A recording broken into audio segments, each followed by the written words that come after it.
Kemudian saat Mi'raj yang keenam, ya, ketika naik ya, ke langit, Nabi Muhammad SAW bertemu dengan para nabi. Ya, ya. Jadi di Masjidil Aqsa beliau sholat dengan para nabi, kemudian menembus langit, tiap langit juga bertemu dengan para nabi. Ya. Ya, ini kisah gaib ya, yang dibocorkan oleh Rasulullah. Ya. Karena ya untuk menguji keimanan umatnya. Sebab ketika pulang dari Isra dan Mi'raj ada yang beriman, ya, ada yang ragu, ada yang nggak percaya, ada yang iman banget sampai yakin luar biasa, namanya Abu Bakar. Ada juga yang tidak beriman sama sekali. Ya. Jadi saat Mi'raj ketika naik ke langit, Nabi SAW bertemu dengan para nabi di langit. Langit pertama ketemu dengan siapa?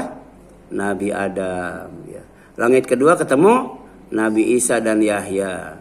Langit ketiga bertemu dengan Nabi Yusuf. Langit keempat bertemu dengan Nabi Idris. Langit kelima bertemu dengan Nabi Harun. Langit keenam bertemu dengan Nabi Musa. Langit ketujuh bertemu dengan Nabi Ibrahim alaihissalam. Ini hadisnya sahih ya.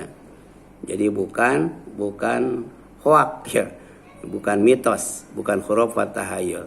Bahwa beliau itu naik menembus 7 langit sebelum sampai ke Sidratul Muntaha. Hadisnya riwayat Bukhari dan Muslim. Ya, kitab Al-Isra wal Mi'raj. Ibnu Katsir juga menjelaskan. Yang ketujuh, Nabi Muhammad SAW menerima perintah sholat berapa? 5 waktu. Yang awalnya 50 waktu. Bayangkan 5 waktu saja ya, duhur, asar, maghrib, isya ya. Apalagi satu lagi subuh ya. Itu banyak yang tidak sholat ya. Apalagi 50 waktu berarti 24 jam dibagi 50, setengah jam sekali sholat Bu. Ya. Kita kan sholat 5 jam sekali ya. Banyak yang malas, apalagi setengah jam sekali. Nyuci belum beres udah adzan. Masak belum tuntas udah adzan kan gitu. Ke pasar baru nawar udah adzan. Ya, ini tapi kemudian tahu lah. Ya, ini atas saran Nabi Musa, balik lagi, umatmu nggak bakal kuat. Bolak balik terus ya. Sampai kemudian 5 waktu. Setelah 5 waktu Rasul malu balik lagi, udah bolak-balik melulu ya. Waridat alayya as-salawatu khamsina salatan. Jadi pernah diwajibkan kepadaku salat 50 waktu. Kemudian ya diringankan menjadi berapa? 5 waktu. Tapi nilainya sama dengan 50 waktu. Apalagi dilaksanakannya berjamaah ya. Karena berjamaah itu kan 27 derajat Bu. Ya. Jadi bisa melampaui yang 50 waktu itu. Makanya sayang kalau kita sholat sendiri ya. Ibu-ibu rata-rata sholat sendiri atau sholat berjamaah Bu? Iya. Iya, terserah mau di rumah, mau di kantor, mau di pasar, mau di masjid, yang penting berjamaah supaya bisa ya, melampaui sholat ya yang dilaksanakan oleh orang-orang yang terdahulu ya.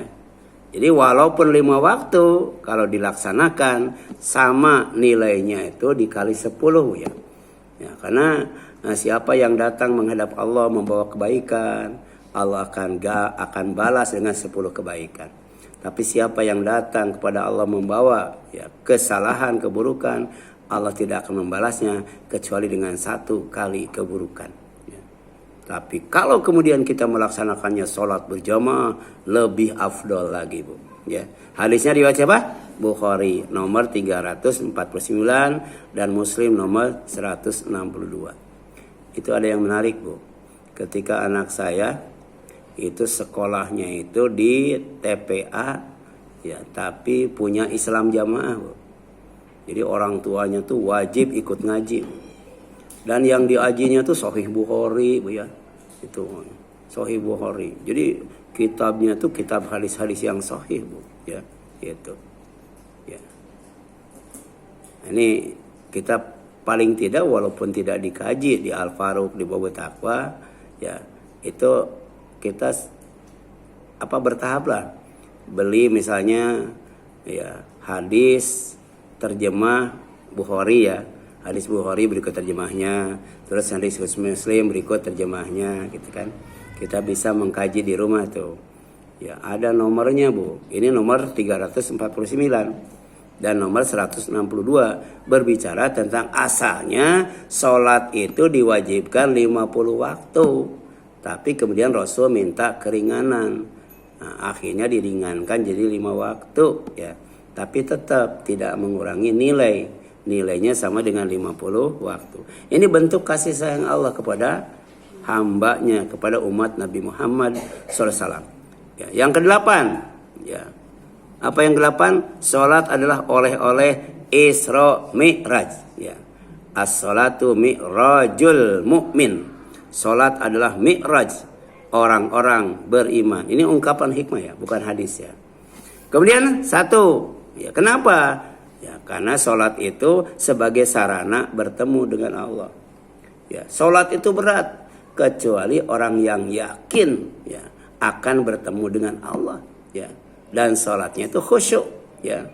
Jadi wasta'inu bisabri wassalah wa innaha lakabiratun illa alal khashiin alladzina yadunnuna mulaku rabbihim wa annahum ilaihi raji'un ya. Silakan kamu minta tolong kepada Allah itu dengan dua cara. Pertama dengan sabar. Yang kedua dengan salat.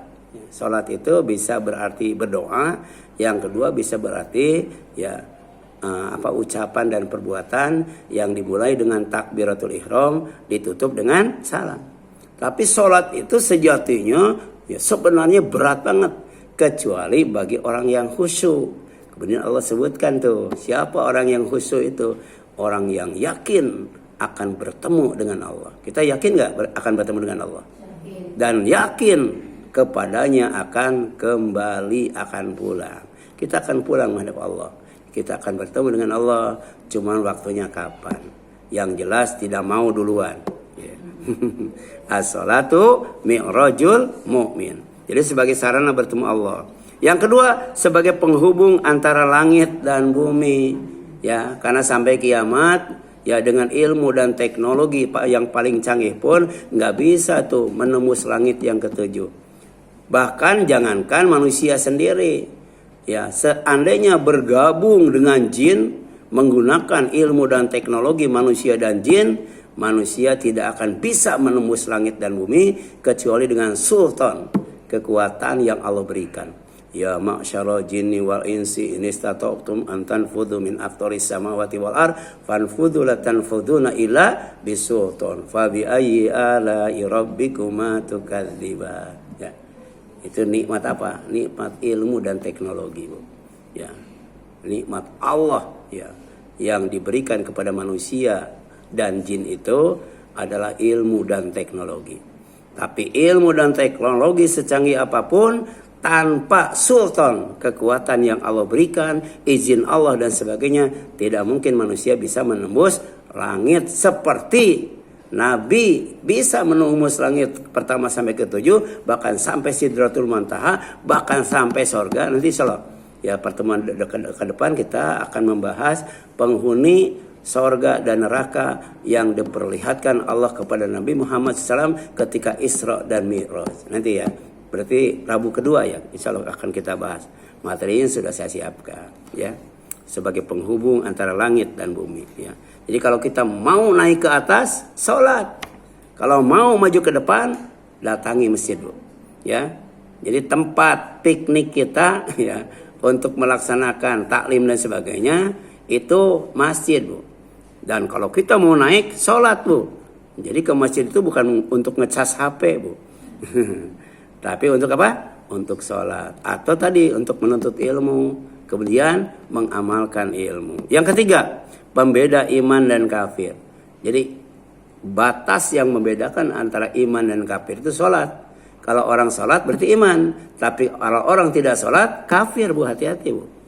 Yang ke-9, Bu. Hikmah. Hikmah itu apa? Kebaikan. Dan mauidhah, nasihat. Ya, penting. Isra Mi'raj Nabi Muhammad sallallahu alaihi wasallam.